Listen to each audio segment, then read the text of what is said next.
जो कोई उनके खिलाफ जबान खोलता है उस पर वो झूठे मुकदमे लगा देते हैं, बुलडोजर से उनके मकानों को तोड़ा जाता है, रोजगार छीना जाता है।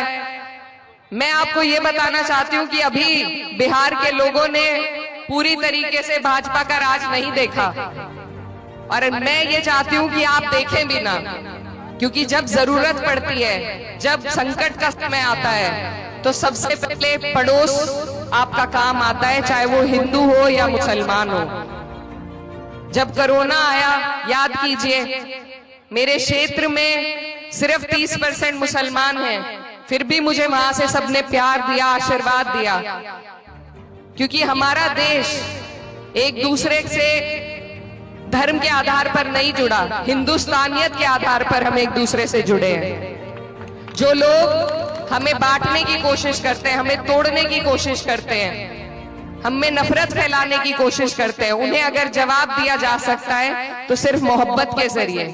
याद कीजिए जब हमारे ऊपर अंग्रेजों का राज था, वो हमारे ऊपर लंबे वक्त तक राज करते रहे, लेकिन जब इस देश के हिंदू मुसलमान भाई एक साथ आए,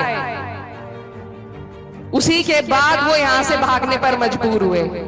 तो हमें अपने मोहब्बत की, अपनी एकता को समझना होगा, अपनी एकता की ताकत को समझना होगा, तभी हम इन नेताओं को भी मजबूर कर पाएंगे कि वो हमारे लिए काम करें, रोजगार दें, हमारे बच्चों के मुस्तकबिल के लिए काम करें। नहीं तो ये इसी तरह आपस में आपको हमें लड़ाकर खुद कुछ नहीं करेंगे। आप पूरे देश का हाल देख रहे हैं, जहां भाजपा दिक्कत में आती है वहां हिंदू मुस्लिम चला देती है।